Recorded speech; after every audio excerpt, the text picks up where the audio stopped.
How's everyone? Today is Friday. Every Friday I practice the law of detachment. So I'm back here though with you, answering questions from all of you. Most of the questions right now are coming in from readers of You Are the Universe, Discovering Your Cosmic Self and Why It Matters.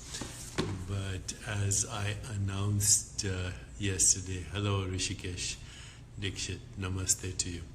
So as I announced yesterday, I'm now able to answer any question that you want to ask. It doesn't have to be from the book. And you should send in your questions to info@jayo.com. I'll repeat that. Info, I-N-F-O, at jayo.com. J-I-Y-O. Once again, info, I-N-F-O, at jayo.com. That's the email. I announced that yesterday, and I'm happy to say that there are many people who are sending in questions. I want to acknowledge all of you.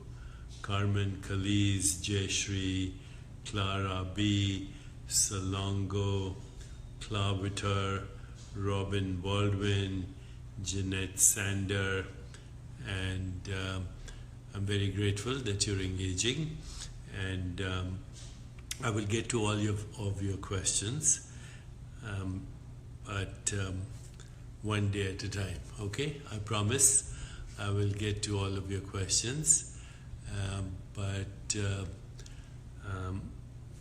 one at a time, okay?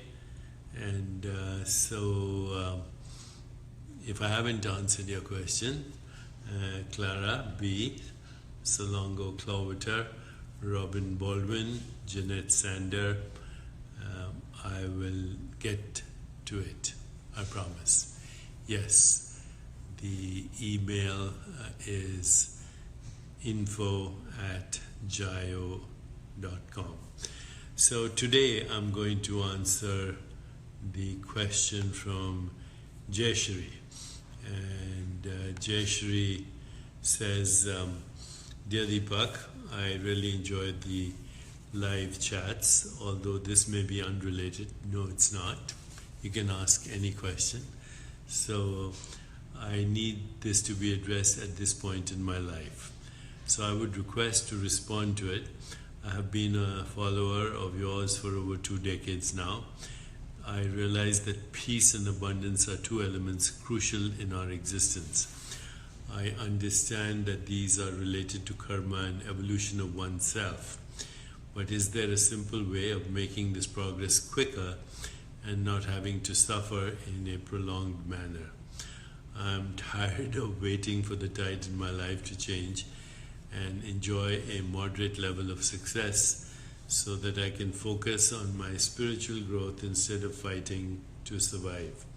Best regards, Jayashri. So I'm glad you asked this question, Jayashri, because this is a question that a lot of people do ask. Let's go to what you're saying in the last sentence. I'm tired of waiting for the tide in my life to change and enjoy a moderate level of success so that I can focus on my spiritual growth instead of fighting to survive.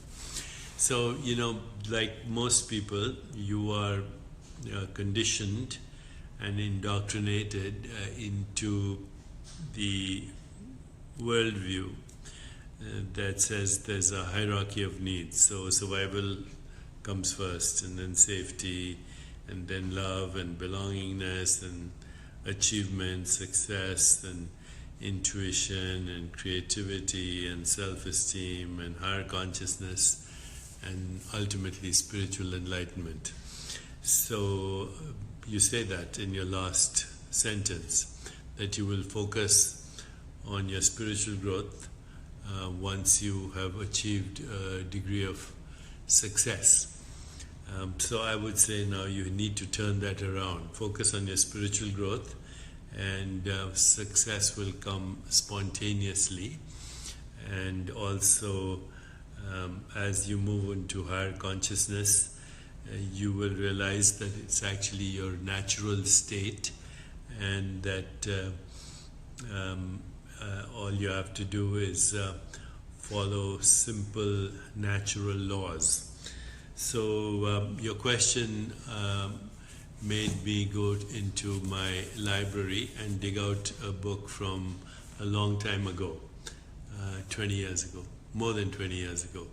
So, You Are the Universe is 20 years after this book. And this book is called The 7 Spiritual Laws of Success, a practical guide to the fulfillment of your dreams. And many people tell me it has helped them enormously. I would suggest that anyone who's looking for the spiritual way to success, read this book. It's very small. You can keep it at your bedside or even carry it with you. And it's a good reminder for everyone that there is a spiritual way to achieving success. So let's go back to some of the principles in this book, which are called the 7 Spiritual Laws of Success.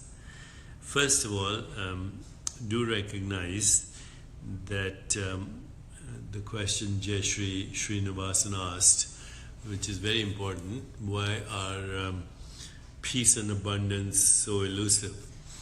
And the answer is they're not actually. They're your natural state. Peace and abundance are your natural state of being. Once again, peace and abundance are your natural state of being. But we've been indoctrinated otherwise. The conditioned mind says that hard work, exacting plans, driving ambition are the way to success.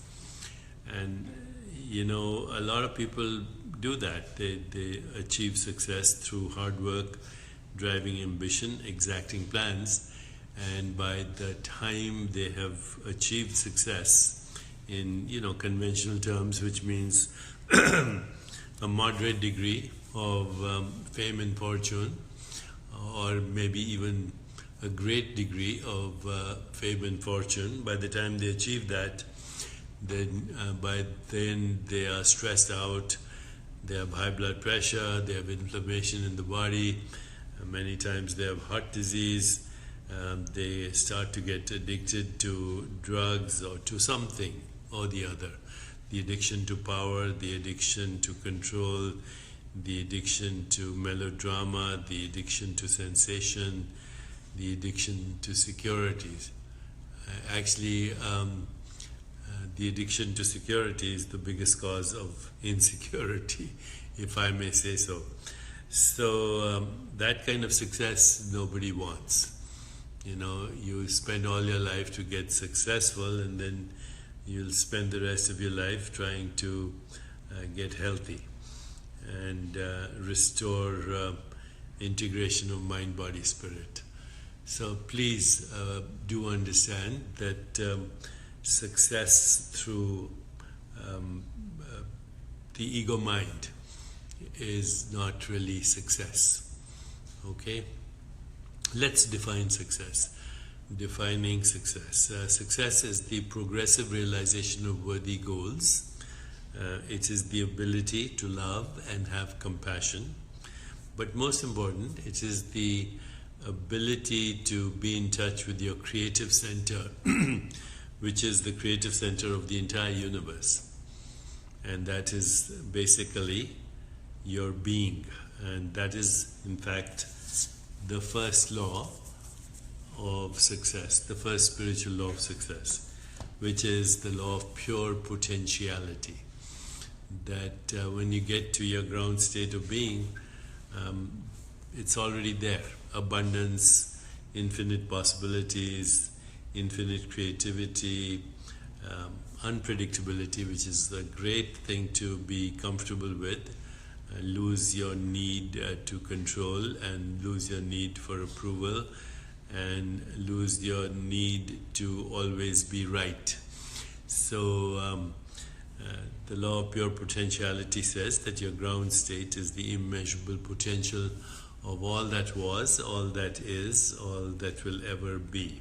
Infinite possibilities, infinite creativity, infinite love, infinite correlation or synchronicity, unpredictability. Here is where the power of intention resides, and this is your fundamental state of being, abundance and peace. Peace is our natural state. You don't have to find peace, you have to uncover everything that's blocking the peace that's already in you. So you have to basically get everything, which is your conditioned mind, which is blocking the peace that is already there in you. And you can access this field of pure potentiality, of course, as I've said in the book, but also so many times that you do this through non-judgment, through stillness, through meditation, through being in harmony with nature. But then as a sequential unfoldment of this law, there's the law of giving and receiving, which basically says whatever you want to achieve in life or obtain in life, you get by giving it. If you want respect, you give respect. If you want love, you give love. If you want understanding, you try to understand others. If you want to be successful, you make others successful. And that naturally leads to the law of karma, which Jayashree asked about. Karma is an echo from the past. So when you make conscious choices every day, and the choices are driven by love, by the pursuit of excellence, and actually ignoring success, so that's the mantra. That's the mantra. That's the mantra. Pursue excellence, ignore success. So pursue the highest first. And if you give what you want to receive, you will be very successful. Make others successful. But the most important thing that people seek in life from moment to moment is attention, which means they want to be heard, affection, they want to be cared for and loved, appreciation, they want to be noticed for their strengths and good qualities, and acceptance, they don't want you to tell them to change. Try it, and you'll see that as you give attention, affection, appreciation, acceptance to others, you will also achieve a great degree of success. Anyway, the law of karma spontaneously leads to the law of least effort, which means do less and accomplish more, and a fundamental level of being, you do nothing and accomplish everything other than nurture the intention, settle in the field of being, be comfortable with unpredictability, let the universe handle the details for you.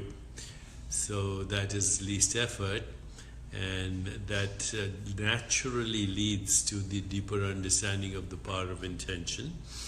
That intention has infinite organizing power, and inherent in having the intention is the full mechanics of its fulfillment, which then naturally allows you to be detached from outcome.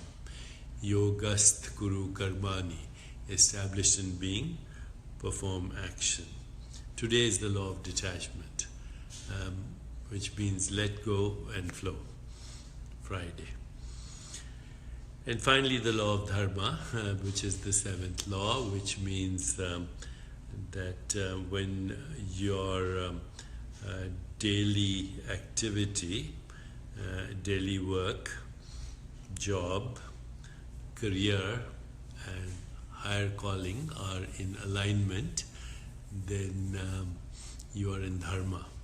You are in alignment with the elements and forces of the universe, and nothing can stop you. Okay, so those are the 7 spiritual laws. If you haven't read 7 spiritual laws of success, now is a good time to read it, but also you can go back to it anytime, even if you read it a long time ago, and follow the laws on a daily basis, and you will achieve success. But do remember also that success is a journey and it's not a destination. So give me 15 seconds and I'll be back with you with a summary. Okay?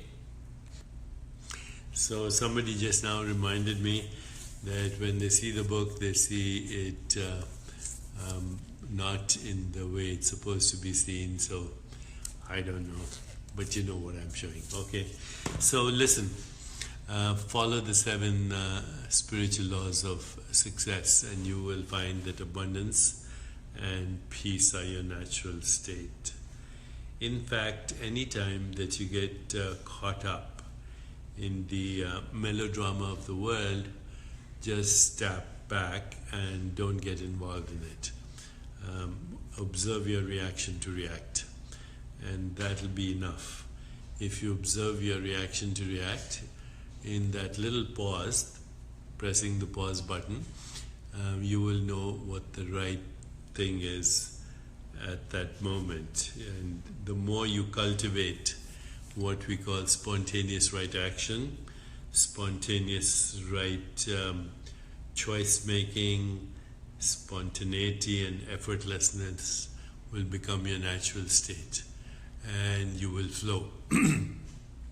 So flow is a beautiful experience. It means you're having peak experiences all the time. There is richness of sensory experience, there's effortless spontaneity, there is a feeling of timelessness because you're centered in being, and there is a feeling that you carry your stillness in the midst of chaos and uncertainty. And that is the way to live. And then life is full of joy and full of spontaneity. But you want to be able to share that with other people. So share your success with other people, make them feel successful, and you'll be on your way. Okay, so I think I thank Jayashree very much, and I will come back to all the others that have sent in questions.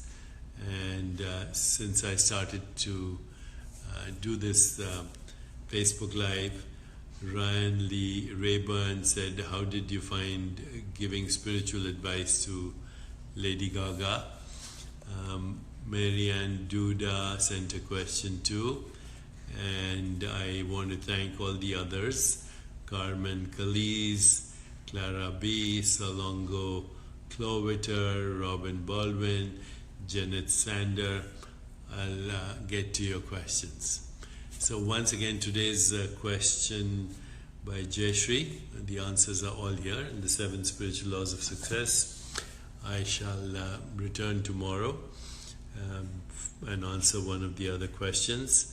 Once again, reminding you that I'm looking forward to all of you sending questions to me at the following email: info, I-N-F-O, at jiyo.com. Info at jiyo.com. Very grateful that we are continuing our conversations here, and I'll see you tomorrow. Take care and lots of love.